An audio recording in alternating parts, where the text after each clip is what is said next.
In this section, we're going to look at vibrations. A vibration is simply a back and forth motion. Back and forth motion. Examples are the motion of a pendulum or the motion of an object attached to a spring. But in this section, we're mainly interested in vibrations where a certain pattern repeats itself again and again. A vibration in which a certain pattern repeats itself again and again is called a periodic vibration. Periodic vibration. This is a vibration where a certain pattern repeats itself again and again. Certain pattern repeats itself again and again.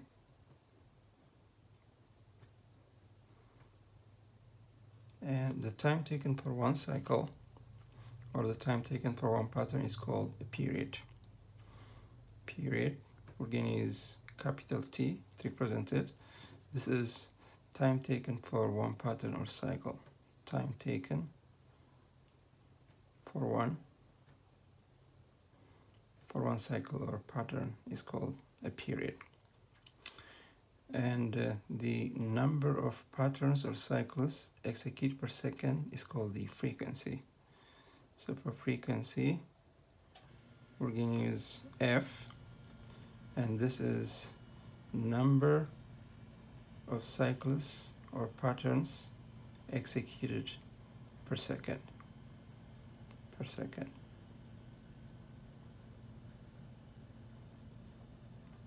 Now, if you've got a number of cycles, you can calculate period as the time taken divided by number of cycles. And the frequency you can calculate as number of cycles divided by time. So as you can see, period and frequency are inverse of each other. So we can say that frequency equals 1 over period.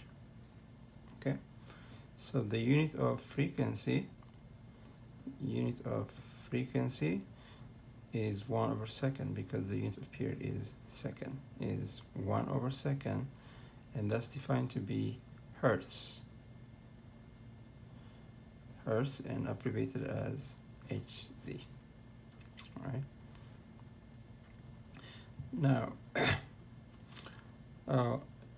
we're mainly interested in a certain kind of periodic vibration that we call harmonic vibration or harmonic motion. So we're going to look at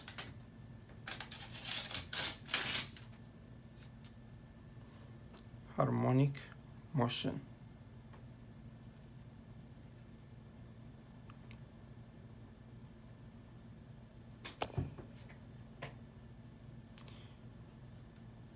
Harmonic motion is a motion where the displacement of the particle varies like a cosine or a sine as a function of time. So this is a kind of motion where the displacement of the particle varies like a cosine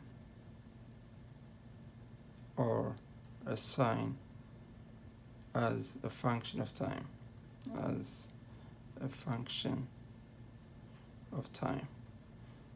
So if you plot the displacement as a function of time, you'll get something like this. Let's say this is x, that's the displacement, this time will be something like this. I'll move up and down like a cosine or sine. Okay. So mathematically, a harmonic motion can generally be expressed as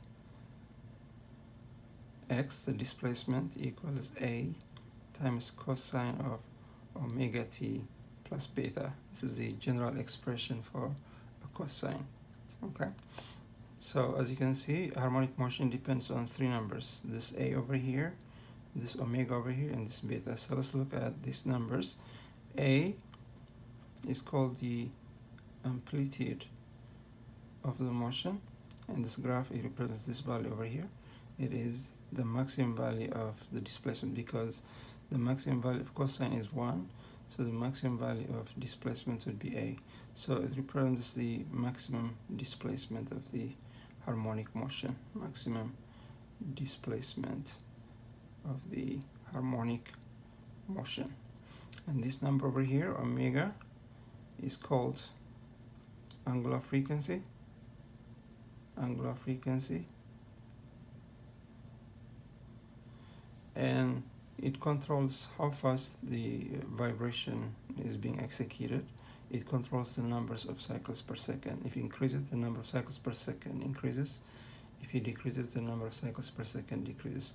So this one controls the number of cycles per second. Controls the number of radians executed per second. Executed per second. Now, since there are 2 pi radians in a cycle, we can say that angular frequency equals 2 pi times frequency, or 2 pi times the number of cycles.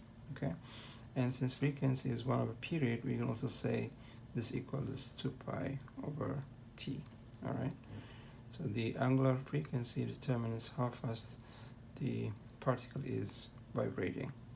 And then we have this number over here, beta, is called a phase angle. A phase angle. This effect is to shift the graph to the right or to the left. Shifts the graph to the left or to the right, as it is. Okay, so this has the 3 numbers that control harmonic motion. A represents the maximum displacement of motion. Omega is the number of radians executed per second, and beta is a phase angle. Its effect is to shift the graph to the right or to the left. Now if you see the graph over here, this is 1 cycle. Time taken for 1 cycle is the period. Right?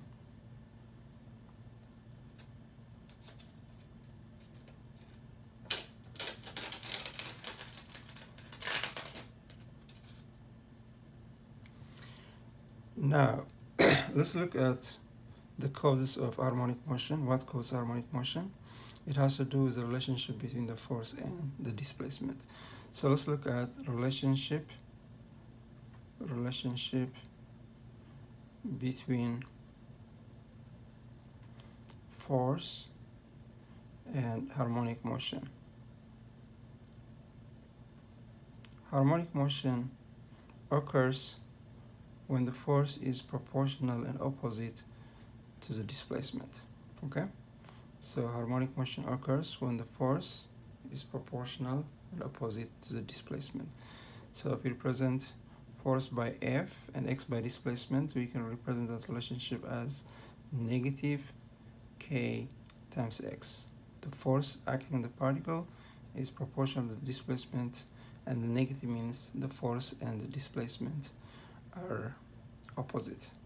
Okay, so it's this relationship that determines whether a certain motion is a harmonic motion or not. If the force acting on the particle is proportional to displacement, that is, when the displacement doubles, the force doubles. When the displacement triples, the force triples, and so on, the motion would be a harmonic motion. Now, this is a constant proportionality. Generally is called a force constant. It is a constant of proportionality, and obviously the unit of K is Newton per meter. Now, this constant over here is related to the oscillation properties of the particle. So we want to get the relationship between this constant over here and the oscillation properties by comparing circular motion with harmonic motion. So let's look at the relationship between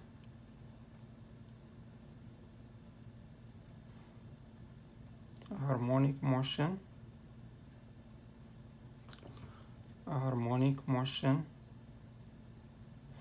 and a uniform circular motion.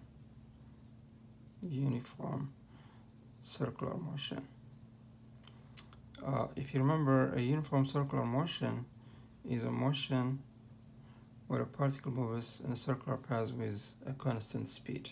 Okay, so let's say we have this particle moving in a circular path like this. Let's have the coordinate system like this over here. So let's say the particle's over here, moving with a constant speed. All right. Now, if you remember from physics 1, a circular motion is caused by a centripetal force, a force directed towards the central axis. Okay. So this is the horizontal component displacement x over here. Now if you bring the force over here, we have like this. So the x component force is also this one over here. So we want to look at the relationship between the x component of the force and the displacement over here. Now the formula for centripetal force as a function of speed is F equals m speed squared divided by the radius.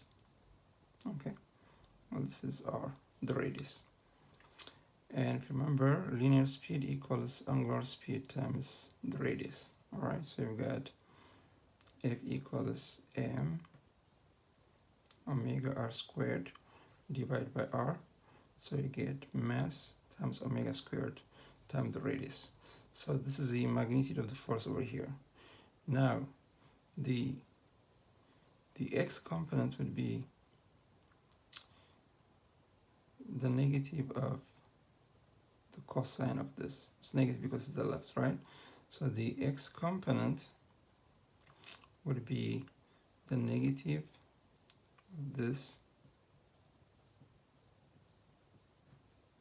times the cosine of this angle. Okay.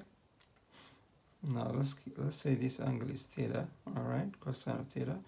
But if this particle is moving with angular velocity omega, then the displacement is omega times time. Okay, we get omega times time. So with this, we have the following relationship. The x component of the force equals m omega squared divided by r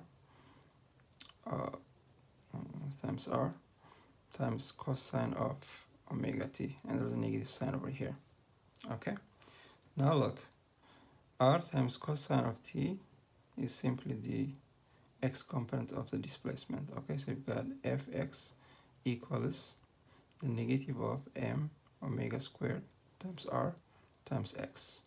The radius times cosine of the angle is the x component. All right.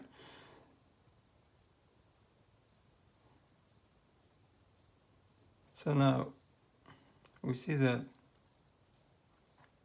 the x component of the force and the x component of the displacement are proportional. So what that means is the x component of the uniform circular motion is going to execute harmonic motion because this condition is satisfied. These are constants in mass and angular speed, so this expression is a constant. So the x component of the force is proportional to the x component of the displacement. Therefore, the x component of the particle, or the shadow of the particle on the x-axis, executes a harmonic motion. Now, if you compare this with the general formula of harmonic motion, negative kx, we see that the force constant k equals mass times omega squared. Okay, so this is the relationship between the oscillation property, angular frequency, and the force constant. Okay, so we can say ohms giga squared equals k over m, and omega equals the square root of k over m. So the angular frequency depends on the force constant and the mass according to this formula. Now we've seen that omega equals 2 pi times f, so that is f equals omega over 2 pi.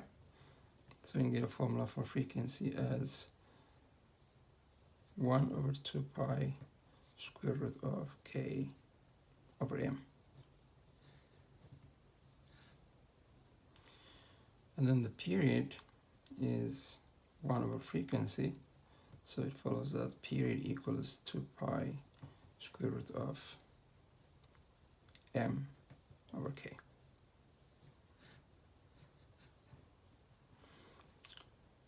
So this formula establishes the relationship between the force constant and the angular frequency.